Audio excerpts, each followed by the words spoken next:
The legendary comedy group Monty Python was once a force of nature, influencing everything that came after them with their surreal, absurdist approach to comedy. So why don't we hear from them anymore? When Chapman ceased to be in 1989, fellow Python member Terry Jones described it as the worst case of party pooping he'd ever seen. His death came the day before Python's 20th anniversary, and what followed was a bizarre but fitting eulogy, written to pay tribute to the man who'd written a dead parrot into one of the troupe's most famous sketches. Good riddance to him, the freeloading bastard, I hope he fell. Chapman becoming an ex-person seemed to put a damper on any kind of authentic reunion. But what about the others? What happened to the late, great Monty Python? Terry Jones's illness. When Michael Palin presented Terry Jones with the 2016 BAFTA Cymru for Outstanding Contribution to Film and Television, he described Jones as the heart of the Pythons.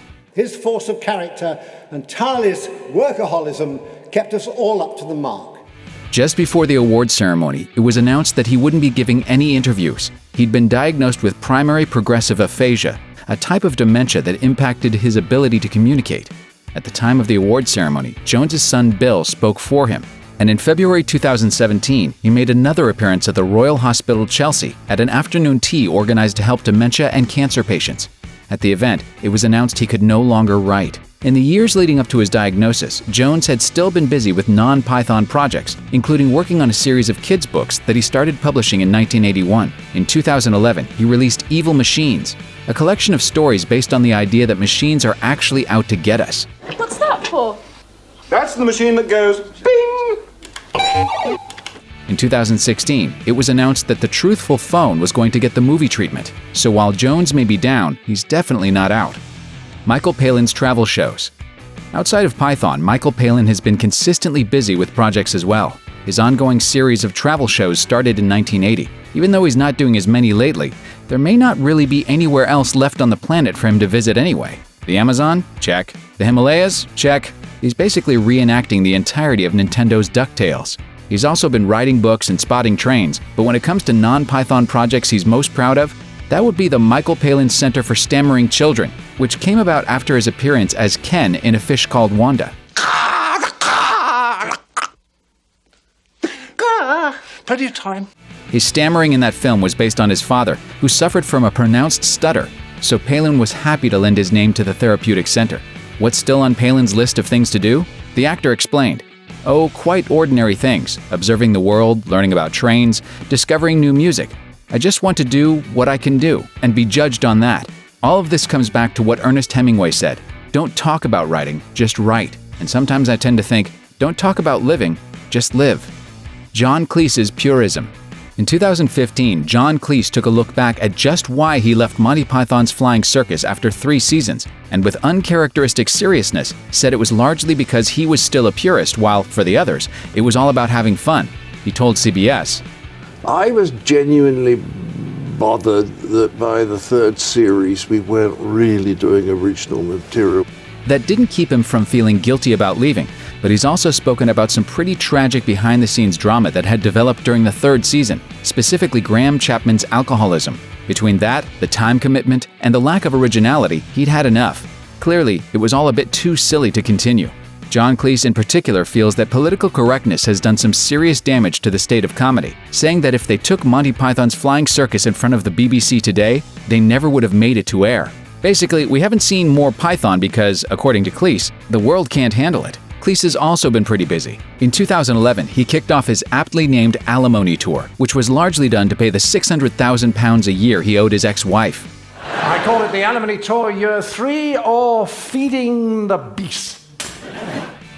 Terry Gilliam's moved on. There's not enough time in the day to talk about just what Terry Gilliam has been doing since he left the Pythons. He's established a record for making some of the strangest, most complex, and most troubled films in Hollywood history, including Brazil, 12 Monkeys, and The Imaginarium of Dr. Parnassus. Needless to say, it's clear that he's moved on to something completely different. In 2014, Monty Python was gearing up for their long-awaited reunion, and Gilliam was less than thrilled about the whole thing. At the time, he was working on another project, the English National Opera's Benvenuto Cellini, which was reportedly all but unperformable because of its complexity. Sounds like it's right up his alley? Absolutely. But when it came to the 10 Monty Python shows at the O2, he told the London Evening Standard, "Actually, the truth is I find it depressing that we're getting back together again. It's like we worked so hard to get careers beyond it, to get to this stage, and now we're being dragged back again. Eric Idle's Broadway ambitions.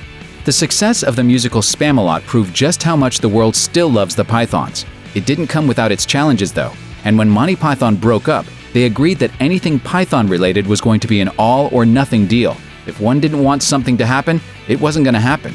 Eric Idle wrote Spamalot largely on his own, and only involved the rest of the group when he had something complete. Spamalot got the unanimous thumbs up, although Idle has said, if it flops, they can just blame me. And then they were sued for it. Holy Grail producer Mark Forstater claimed that he was the seventh Python, and that he deserved a larger cut of the money from Spamalot, based in a 1974 agreement that said he was entitled to a share of 50% of Holy Grail's merchandising. Uncoincidentally, the lawsuit came on the heels of Forstater's own declaration of bankruptcy. Shockingly, he won the suit, leaving the Pythons to pay him even more money while still, presumably, doing all the work themselves, probably less motivated than ever. They want to finish on a good note. In 2015, the Pythons invaded the Tribeca Film Festival. Shows were shown, movies were watched, and John Oliver assembled them for a frank talk on life and laughs as a Python. When they talked about where they were going from there, they said there was always a fear that they were embarrassing themselves. When you're on stage and you do a joke and about 6 people in the audience go, ah, you really want to kill yourself. It was John Cleese who said he doubts that he understands his audience anymore, and that the kind of comedy they were so good at is next to impossible when you don't understand the audience you're in front of. At the end of the Pythons' final appearance together, Cleese said that he realized something, that what they were doing was a good thing.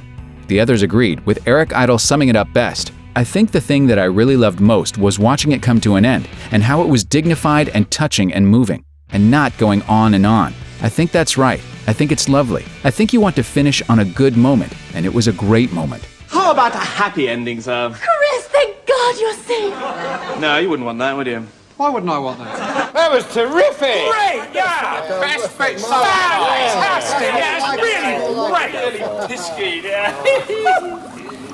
great! Thanks for watching. Click the grunge icon to subscribe to our YouTube channel. Plus check out all this cool stuff we know you'll love too.